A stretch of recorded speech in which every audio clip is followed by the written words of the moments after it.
இதற்கும் வணக்கம். கன்னிராசினியர்களுக்கு நிகழ இருக்கும் இதை செய்ய தவறது விடாதீர்கள். அலட்சியம் வேண்டாங்க, அவசியம் செய்து விடுங்க. இன்றைய நாள்ல கன்னிராசினியர்களுக்கு மேலும் என்ன மாதிரியான நன்மைகள் எல்லாம் ஏற்பட இருக்கு, கிரக நிலைகளின் ரீதியாக அமையிருக்கும் சாதகங்கள் என்ன, பாதகங்கள் என்ன, குறிப்பாக கன்னிராசினியர்களுக்கு இன்றைய நாள்ல கிரகங்களுடைய சஞ்சார நிலைகள் என்ன என்று பார்க்கும்போது, மேஷத்தில் குரு பகவானும், கன்னியில் கேதுவும், மகரத்தில் சுக்கிரனும் செவ்வாயும், கும்பத்தில் சூரியன், புதன், சனி ஆகிய 3 கிரகங்கள் இணைந்து சஞ்சரிக்கிறாங்க. அதே போல மீனத்தில் ராகு சஞ்சரிக்கிறாரு. இந்த கிரகங்களுடைய சஞ்சார நிலைகளின் காரணமாக மேலும் என்ன மாதிரியான நன்மைகள் எல்லாம் இவருடைய வாழ்வில் ஏற்பட இருக்கு என்பது குறித்தான முழுமையான பதிவு தான் இந்த வீடியோல நம்ம விரிவா பார்க்க போகிறோம். அதற்கு முன்னாடி இந்த மாசி மகத்தை பற்றி சற்று விரிவாக தெரிந்து கொள்வோம். மாசி மகத்தில் பிறந்தால் அஜகத்தை ஆளலாம் என்ற மூதுரை ஏற்பட்டதே இந்த மாசையில்தான். மகத்தில் ஸ்ரீ மகாவிஷ்ணு அவதரித்ததனால்தான் இந்த மூதுரையை ஏற்பட்டது. இந்த மாதத்தை தான் மாங்கல்ய மாதம் என அழைத்து புது தாலிச்சரடு அணிந்து அம்பிகையை குங்குமத்தால் அர்ச்சிக தீர்த்த சுமங்கலியாக வாழ்வார்கள் மனதம்பதியினர். கல்வி கேள்விகளில் சிறந்து விளங்க ஸ்ரீ சரஸ்வதி தேவியையும் ஸ்ரீ ஹைகிரீவரையும் இந்த மாதத்தில் பூஜிக்க கல்வி அறிவில் சிறந்து விளங்குவார்கள். அது மட்டுமில்லாமல் இந்த மாசி மகமான இன்றைய தினத்துல திருக்கோவில்களில் உள்ள உற்சவ மூர்த்திகளை நதின நீரில் நீராட்டுவர். புனித நதிகளில் நீராடினாலோ அல்லது தங்கள் வீட்டில் குளிக்கும் போது கங்கை, யமுனை, காவேரி, சரஸ்வதி, நர்மதை, துங்கபத்திரை, கருடகங்கா, திரிவேணி சங்கமம், மந்தாகினி, தாமிரபரணி, கர்ணப்பிரயாகை, ருத்ரப்பிரயாகை ஆகிய புண்ணிய நதி தீர்த்தங்களை மனதால் நினைத்து நீராடினாலோ அல்லது மாசிமக வைபவங்களை படித்தாலோ மிக பெரும் புண்ணிய பலனை அடைவீர்கள். இம்மாதத்தில் நீர்நிலைகளில் புதிய நீரூற்றுகள் உண்டாகி எடுக்க குறையாத மென்மேலும் பெருகி என்றென்றும் வற்றாத ஜீவநதியாக பிரவீகரிப்பதும் இந்த மாசி மாதத்தில்தான். அன்னை பார்வதி தேவி வலம்புரி சங்கு அம்சமாக தோன்றியதும் சிவபெருமான் தனது திருவிடையாடல்களை நிகழ்த்தியதும் இந்த மாதத்தில்தான். இம்மாதத்தில் தான தர்ம செய்வோருக்கு சிவபெருமானும் திருமாலும் இணைந்து கரங்களை வாரி வழங்கி அருள்வார்கள்.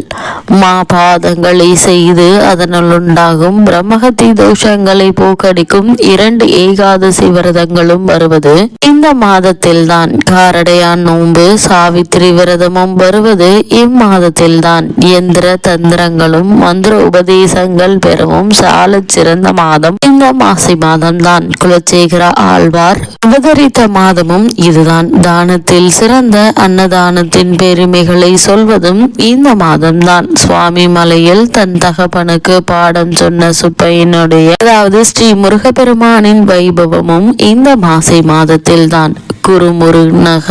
குருமுனியாகிய அகத்தியர் கடும் தவம் இயற்றி தனது அபிலாஷைகளை நிறைவேற்றி கொண்டதும் இந்த மாசி மாதத்தில்தான். இந்த மாதத்தில் புதுமனை புகுதல், தொன்று வாழையடி வாழையாக பல தலைமுறை சந்ததிகள் அந்த புது வீட்டில் வாழ்வார்கள் என்பது ஐதீகமாக கூறப்படுகிறது. அது மட்டுமில்லாமல் இந்த மாசி மாத மக நட்சத்திர தினத்தன்று கும்பகோணம் மகாமக குளத்தில் நீராடினால் பாவங்கள் தொலையும், புண்ணியங்கள் பெருகும். 12 ஆண்டுகளுக்கு ஒரு முறை குரு பகவான் சிம்ம ராசியில் பிரவேசிக்கும் நாள் மகமாக கொண்டாடப்படுகிறது. லட்சக்கணக்கான பக்தர்கள் அன்று இத்திருக்குளத்தில் நீராடி புண்ணியம் பெறுகின்றனர். பார்க்கடலை கடைந்த போது கிடைத்த அமிர்தத்தை பெற தேவர் அசுரர் போராட்டம் நிகழ்த்த போது அமிர்த குடத்திலிருந்து அமிர்த துளிகள் தெரிந்து சிதறிய 12 இடங்களுள் இக்குளமும் ஒன்று. மாமாங்கமாடி, மதுரை கடலாடி, ஸ்ரீரங்கமாடி, திருப்பார்கடலாடி என்ற சொற்றொடர் மாமாங்க பெருமையை விளக்க வல்லது. கங்கை, யமுனை, சரஸ்வதி, நர்மதா, காவேரி, சிந்து, கோதாவரி, யசுரா, சரயு, தாமிரபரணி ஆகிய புண்ணிய நதிகளுள் 9 கன்னிகளாக உருமாறி பக்தர்கள் தங்களிடம் விட்டு சென்ற பாவங்களை இந்த மகாமக குலத்தில் நீராடி கழித்து குலைக்கரையிலேயே ஆலயமும் கொண்டிருக்கின்றனர். அமிர்த குடத்தை கும்பேஸ்வரராக மாற்றிய ஈசன் கிராதமூர்த்தியாக கும்பேஸ்வரர் ஆலயத்தில் அருள்கிறார். சுதை மூர்த்தியாக இவருக்கு விசேஷ நாட்களில் தங்க கவசம் சாத்தப்படுகிறது. நவகன்னியரும் இந்த குளத்தில் நீராடியதால் கன்னியர் தீர்த்தம் என்ற பெயராலும் இத்திருக்குளம் அழைக்கப்படுகிறது.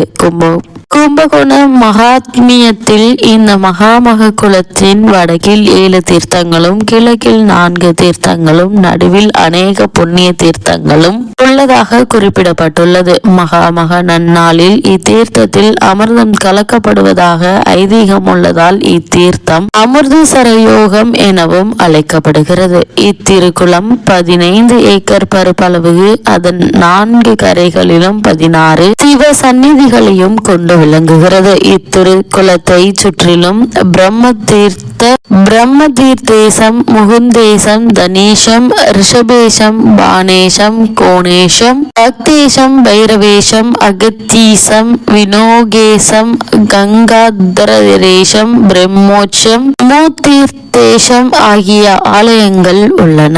மாசி மகத்தன்று இத்திருக்குளக்கரையில் உள்ள வீரபத்திரனுடைய ஆலயத்திற்கு கும்பேஸ்வரர் எழுந்தருளுவார். அப்போது வீரபத்திரரே அவருக்கு பூஜை செய்வதாக ஐதீகமும் உண்டு. அர்ச்சகர் வீரபத்திரர் பிரதிநிதியாக பூஜை செய்கிறார். நவநதிகளான நவகன்னியருக்கு காவலாக இவர் இருப்பதால் கங்கை வீரபத்திரர் என இவர் வணங்கப்படுகிறார். இத்திருக்குள மேல்கரையிலிருந்து 4 கிலோமீட்டர் தொலைவில் உள்ள பிரம்மஞானபுரீஸ்வரர் ஆலயம் அவிட்ட நட்சத்திர பரிகார தலமாக போற்றப்படுகிறது. இத்தலத்தில் அருகிலும் இரட்டை நதிகளுக்கு முந்திரி பருப்பு, நிலக்கடலை இரண்டையும் சேர்த்து மாலை கட்டி அணிவித்து பிரார்த்தனை செய்தால் நினைத்தது நிறைவேறுகிறது. கிருஷ்ணதேவராயர் இத்திருக்குளத்தில் நீராடியதாக செங்கல்பட்டு மாவட்டம் நாகலாபுரம் வேதாரண்ய சுவாமி ஆலய கல்வெட்டில் காணப்படுகிறது. மாசி மக தினத்தன்று இத்திருக்குளத்தில் நீராடி விரதம் இருந்து எளியவர்களுக்கு அன்னதானம் செய்தால் ஆண் வாரிசு பிறக்கும் என்பது நம்பிக்கை. மாசி மகத்தன்று இங்கு நீராடி 9 சுமங்கலி பெண்களுக்கு மங்கள பொருட்களை தானம் செய்தால் நவகன்னியருடைய அருளால் சகல சௌபாக்கியமும் கிடைக்கும். மகாமகம் முடிந்து 48 நாட்கள் வரை இக்குளத்தில் நீராடினால் மகாமகஸ்தான பலன் கிடைக்கும் என்பது நம்பிக்கையும் ஐதீகமாக கூறப்படுகிறது.